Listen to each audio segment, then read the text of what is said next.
Today, we're going to discuss the importance of understanding and respecting different preferences when it comes to creating a stronger relationship with your partner.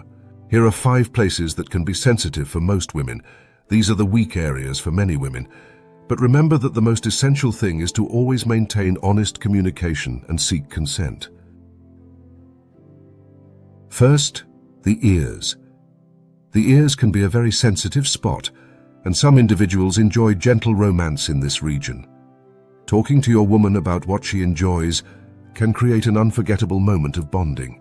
If she shows that she enjoys it, you could try gently massaging, touching, or kissing the ears. Always remember that everyone is unique, so it's necessary to ask and respect her boundaries.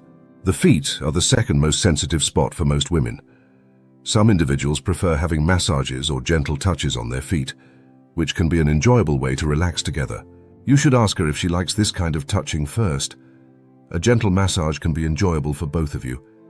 To make the situation pleasurable, make sure everything is favorable to keep the moment pleasurable and comfortable.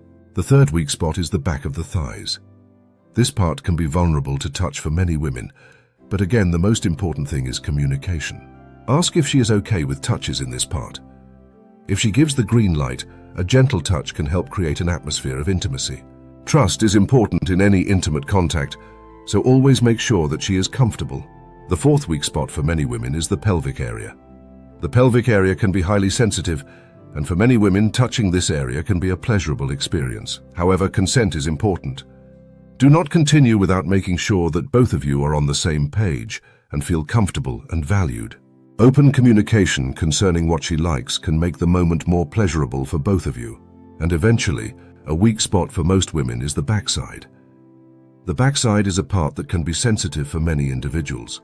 It's important that any interaction in this area is preceded by honest communication about comfort and boundaries.